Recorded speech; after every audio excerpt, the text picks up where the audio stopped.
sometime or another. Anyway, you know, as a nation, we remember. I guess it used to be called Veterans Day, and they're changing Memorial Day. Usually remember our veterans that have fought for our freedom, and we thank a lot of them, and we do.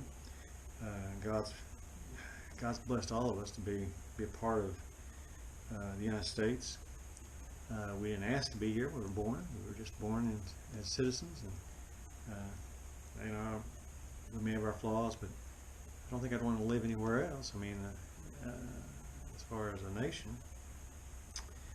you know, nations of the world is kind of interesting. What do you think the first kingdom was? First human world kingdom established? Well, if you go back to Genesis, the 10th chapter, we can read about that. It says, Cush fathered Nimrod. He began to be a mighty one on the earth. He was a mighty hunter before Jehovah. Therefore it is said, even as Nimrod, the mighty hunter, and before Jehovah. And the beginning of his kingdom was Babel, and Erech, Achad, Calneh, the land of Shinar. And out of that land he went forth to Asher, and he built Nineveh, the city of Ropath, Caleth, and Rishin, between Nineveh and Calah, which is a great city. So, you know, of all these times, we see this man Nimrod that came upon the face of the earth. He says he was a great warrior, I assume, or mighty one. I assume he was a kind of a conqueror. He decided to take charge, and he established his kingdom. He established his reign, and the city of Babel is a part of that. Nimrod was the grandson of Ham, and so he became he established the first government. Organized. It's outside of the family institution that God had instructed for Adam and Eve, and for the father for the father to be the leader per family. He united people together under him, and became the leader. He established the kingdom. He was the head. And in Genesis, the 11th chapter, verse 4,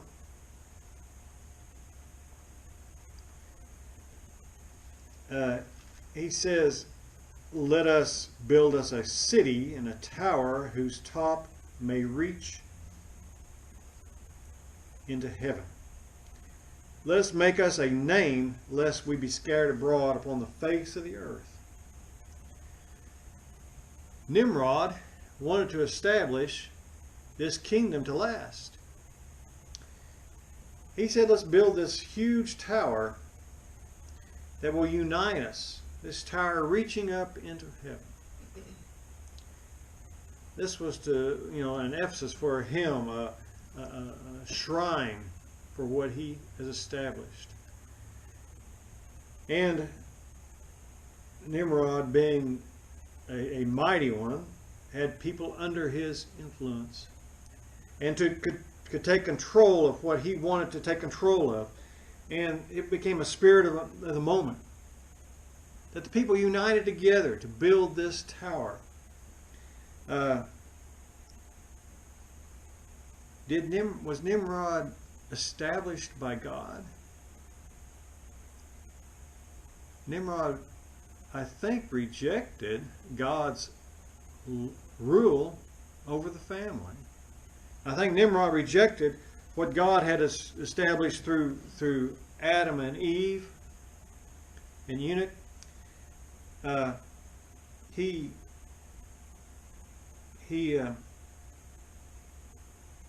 wanted to put forth this government, per se, on the face of the earth.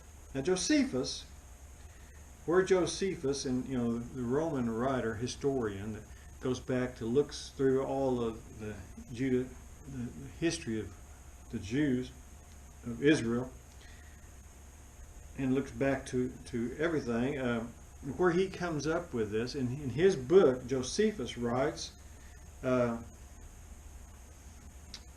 Nimrod. He says, when they flourished with a numerous youth, God admonished them to send out a numerous colonies, but imagine that the prosperity they enjoyed was not derived from the favor of God, did not obey him. Now it was Nimrod who excited them to such affront and contempt of God. He also gradually changed the government into the tyranny, seeing no other way of turning men from the fear of God, but to bring them into a constant dependence on his own power. Now, like I said, I don't know where Josephus came up with that. I don't know if it was some words that flowed from the Jewish nation, as a not written down document, but a word by word statement from the people. But Josephus wrote this down, and as a Roman historian of the Israel, Hebrew nations, he came up with this thought.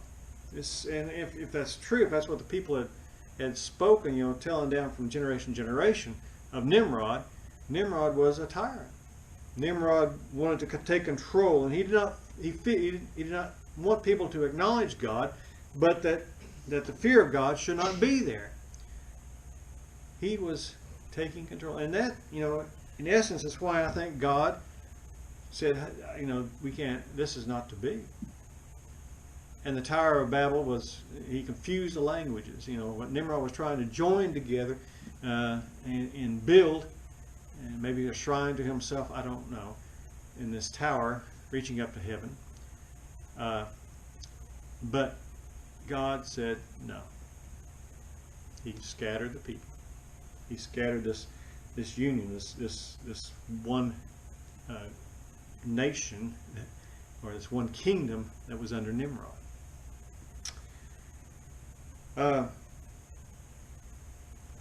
Abraham was set up after the flood. He was set apart to raise a holy family to God. So become the father of the people loyal to God, and furnished a people that would maintain a loyalty to God on the face of the earth. In Genesis 12th chapter, verse 1 through 3, Genesis 12, verse 1 through 3, it says, and Jehovah said to Abram, go out of our country, your country, and from your kindred, and from your father's house, into a land that I will show you. And I will make you a great nation. And I will bless you and make your name great, and you shall be blessed. You shall be a blessing. And I will bless those who bless you, and curse the ones who curse you. And in you shall all the families of the earth be blessed.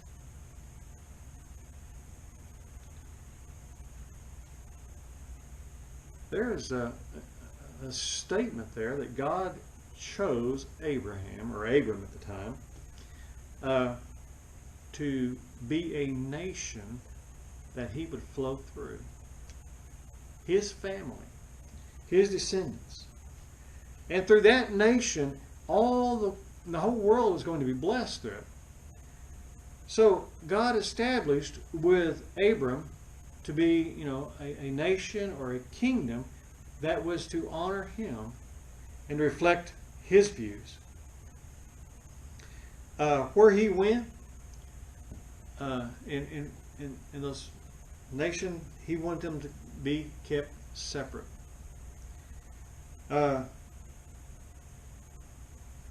He tells them in Exodus, the 23rd chapter.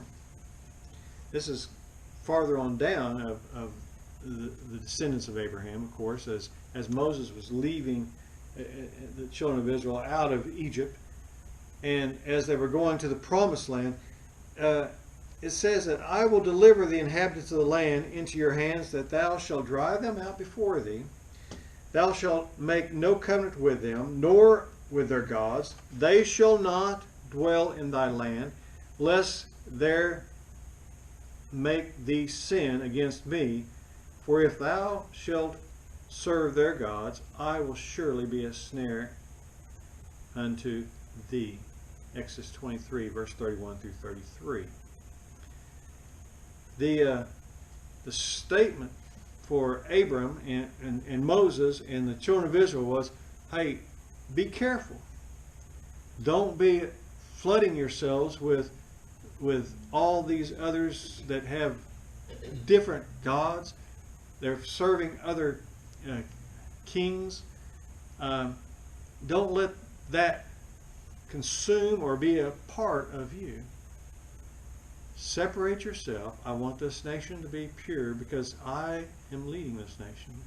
I am your God. I am the one to be in control. You know, the children of Israel failed in so many ways. They kept serving these other gods, and they kept serving other things. And Moses established, as he's trying to lead the people and trying to bring them back to God all this of the time, that the people still kept falling away. And Moses was in a pickle. He had so much to do, and so they established the judges to watch and to try to bring the people back. Israel still keeps looking at the nations around and keeps thinking, it'd be better if we had certain things. In 1 Samuel 8th chapter, verse 1 through 9, 1 Samuel 8, verses 1 through 9, Israel demands something that the other nations have. It happened when Samuel was old. He made his sons judges over Israel. And the name of the firstborn was Joel, and the name of the second was Abiah, and the judges of Beersheba. And his sons did not walk in his ways, but turned aside after ill gain, and took bribes and perverted judgments. And all the elders in Israel gathered themselves and came to Samuel at Ramah. And they said to him, Behold, you are old, and your sons do not walk in your ways. Now make us a king to judge us like all the nations. But the thing was evil in the eyes of Samuel, and when they said, Give us a king to judge us, and Samuel prayed to Jehovah. Jehovah said to Samuel, Listen to the voice of the people, in all they say to you, for they have not rejected you, but they have rejected me, that I should not reign over them, according to all the works which they have done since the day that I brought them up out of Egypt, even unto this day, works with which they have forsaken me and served other gods. So they do also to you. And now listen to their voice. Only you shall surely protest solemnly to them, and show them the kind of king who shall reign over them. Here were Samuel, his sons, they weren't very good in the line of the judges, and the last of the judges, they began to take their own initiative to take bribes and have to pervert their judgment. Somebody's rich, he wants something, they can get it. Just give him money. Things were not well. It was not good. And instead of rejecting those judges and placing somebody else as Samuel to bring God's statement to the people, they said, hey, we want a king. The other nations have kings. We want kings. We want somebody to be over us, to lead us and to direct us and to be in charge of us. And what did God say? Jehovah said to Samuel. He said, okay, if that's what they want, that's what they're going to get. Samuel, they have not rejected you, they've rejected me. They don't want the authority of God to be over them. They want a king. Samuel goes on to warn the people, though, of what is going to happen. Samuel told all the words of Jehovah to the people who asked a king for them. So in other words, Samuel said, hey, God said, you've rejected me. You want a king like the rest of the nations. This is the privilege of the kings who shall reign over you. He shall take your sons and appoint them for himself, for his chariots, his horsemen, and they shall run before his chariots. And he will appoint commanders over thousands, commanders over fifties, and some to plow his grounds and reap his harvest, and make his weapons of war and weapons of his chariots. And he will take your daughters and to be perfumers and cooks and bakers. And he will take your fields and your vineyards and your olive yards and the best and give them to his servants. And he will take the tenth of your seed and of your vineyards and give it to his eunuchs and to his servants. And he will take your male slaves and your slave girls and your finest young men, your asses and your donkeys, and put them to work. And he will take the tenth of your sheep, and you shall be his servants. And you shall cry. You shall cry in that day because of your king to whom you have chosen yourself. And Jehovah will not answer you in that day. That's kind of a stern warning, isn't it? He said, look, you want a king? This is what you're going to have. And you know, as we go on, we see so much, especially maybe with Solomon. He became the very wealthiest because of his knowledge.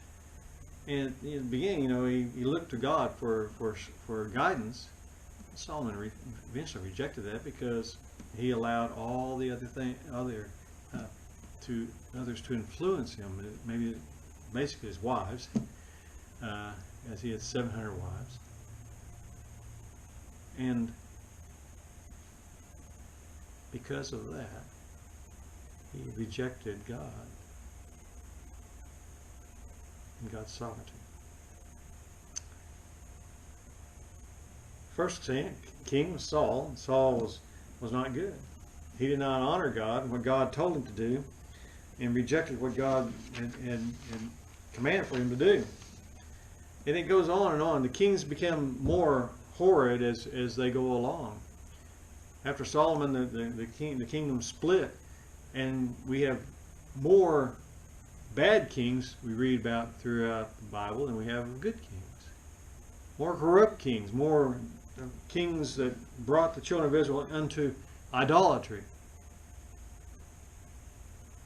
Why? Because the people rejected in the very beginning to have God, as God had promised through Abraham, that I will take control. I will create you as a nation, and I will be your God. I will be in charge.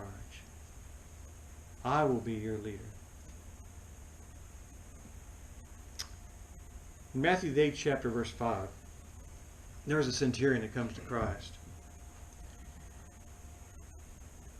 When Jesus had entered Capernaum, a centurion came to him, beseeching him, and saying, Lord, my son lies in home paralyzed and grievous tormented. And Jesus says to him, I will come and heal him. Well, the centurion answered and said, Lord, I am not worthy that you should come under my roof, but only speak the word, and my boy will be healed. For I am a man of authority, having soldiers under me, and I say to one, go, and he goes, and to another, come, and he comes, and to my servant, do this, and he does it. When Jesus heard this, he marveled and said to those who followed, truly I say to you, I have not found such a great faith, no, not in all of Israel. And I say to you that many shall come from the east and from the west, and shall sit down at Abraham and Isaac and Jacob in the kingdom of heaven. But the sons of the kingdom shall be cast out into outer darkness. And there's going to be weeping and gnashing of teeth. Who's he referring to? The sons of the kingdom that God established through Abraham. The children of Israel. They had rejected him. He looks at this centurion. The centurion knows what authority is. He knows what it is to have control and to tell people to do things. And he says, I know you have authority.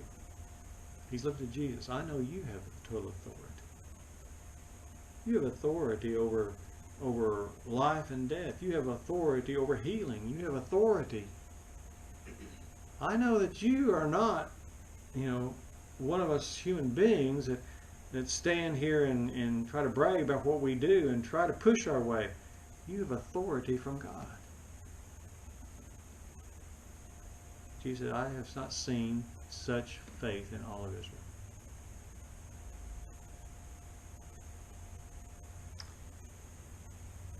So, there's a rejection.